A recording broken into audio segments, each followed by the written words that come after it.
Terre des érudits. Terre des érudits.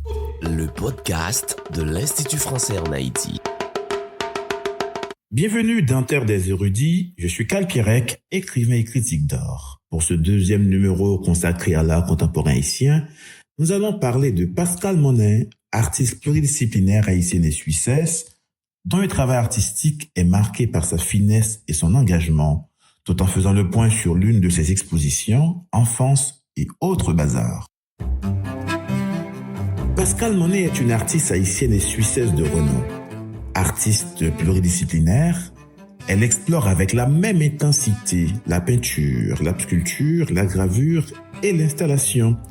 Elle est née en Haïti le 26 mars 1974 de parents suisses qui, depuis plusieurs générations, tiennent à Port-au-Prince une galerie d'art devenue légendaire, la galerie Monet. C'est l'une des plus anciennes galeries du pays, un véritable sanctuaire de la création haïtienne. À l'adolescence, un grand frère m'y emmenait souvent et je me souviens de ce sentiment d'émerveillement immédiat, l'impression d'entrer dans un monde raffiné, mystérieux, presque sacré. Parmi les expositions de Pascal Monet présentées en Haïti, une en particulier m'a profondément marqué, Enfance et autres bazars. C'était à Carré-Zémès, rue Hibiscus à Thomasin 25. Le vernissage s'est tenu le 10 décembre 2016, dans une atmosphère vibrante et lumineuse. J'avais alors consacré un petit article à cette exposition, publié sous le titre « L'exposition de Pascal Monet, Enfance et autres bazars » jusqu'au 25 mars au Carré-Zémès. Aujourd'hui encore, je garde le souvenir intact de cette expérience.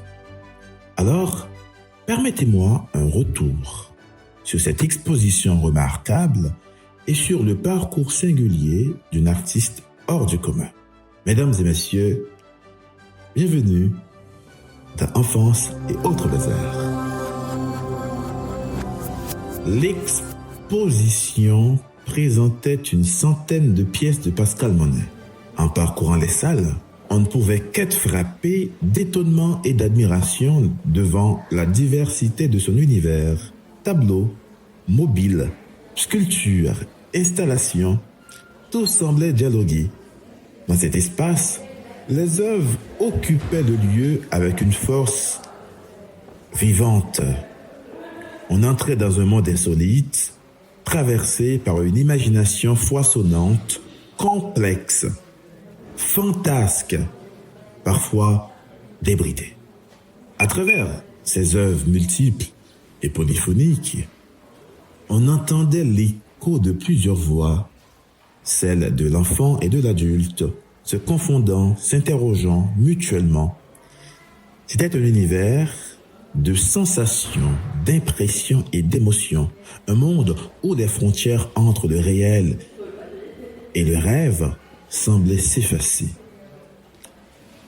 Ce qui frappait surtout, c'était la liaison indéfectible entre les êtres et les choses, animaux et plantes, bêtes et humains, objets et symboles.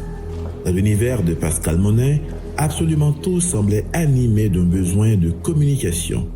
Un besoin tantôt étouffé, tantôt libéré, comme une respiration qui déplaçait le visiteur hors de son quotidien pour l'emmener ailleurs, très loin, dans un espace à la fois poétique et étrange. Les installations de Pascal Monet révélaient l'exigence d'une artiste acharnée au travail. Elle manie avec une élégance rare des matériaux multiples. Le fer, le ciment, les miroirs, le béton armé, le métal, l'os, les perles, la céramique, mais aussi les vestiges d'animaux et d'autres matières inattendues. Dans ce brassage naissait un émerveillement. Chaque œuvre semblait recomposer des fragments d'histoire, celle du pays, des êtres, du monde. Chaque pièce de Pascal Monet avait son récit, son conte à elle, parfois même ses désirs. Parmi elles, Mathieu, Chronologie, Eustache ou l'éloge de la complexité touchaient à des problématiques profondes, la dévastation, le devenir, la foi.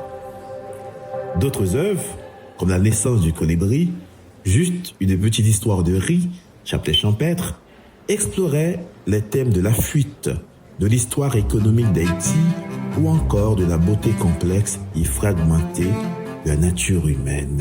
À côté de ces pièces d'une grande intensité, figurait aussi La dette, Disco, L'ange sacrifié, Royaume de ce monde. Autant d'œuvres où se lisait, sous des formes variées, la fragilité du monde et la profondeur du vécu humain. La cohérence de l'exposition apparaissait clairement à mesure qu'on avançait dans le parcours. On comprenait alors que l'enfance y occupait une place centrale, une place sacrée. Pascal Monet y mettait en scène l'enfant, tantôt seul, tantôt en dialogue avec les animaux, les objets, les jouets et ses propres émerveillements. Dans ses œuvres, l'enfance devenait un territoire de mémoire et de transformation.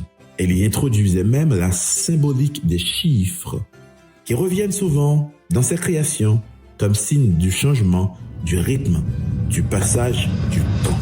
Lors d'une interview qu'elle m'avait accordée pour le National, Pascal Monet m'avait confié être profondément sensible aux transformations de l'enfance, à ce monde en mouvement constant. C'est d'ailleurs pour cette raison, expliquait-elle, qu'elle avait choisi le titre « Enfance et autres bazars ». Je suis toujours à l'écoute de l'enfance pour saisir et comprendre cet univers complexe, avait-elle dit, avant d'ajouter que pour elle, l'art doit t'inviter à réfléchir et à prendre conscience des phénomènes du monde. Elle insistait sur le fait que son art a une figure humaine, c'est-à-dire qu'il parle de l'homme, de ses peurs, de ses métamorphoses et de ses espérances. Pour réaliser cette exposition, plusieurs personnes et institutions avaient collaboré. Laboratorio Art Contemporain, Sylvana Moy-Virchow, Franz Hippolyte, D'Angelo Néard, James Noël, ainsi que Carré Zémès. Ce dernier, rappelons-le, fut construit par Franz Hippolyte en mémoire des Indiens et il s'imposait déjà à l'époque comme véritable espace alternatif d'exposition pour les créateurs, les artistes et les artisans.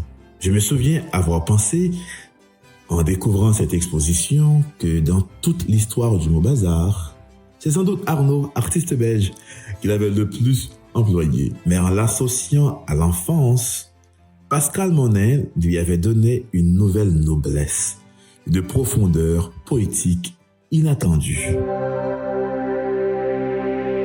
Ah oui, Enfance et autres bazars, c'est une exposition inoubliable, une traversée de lumière, de matière et de mémoire.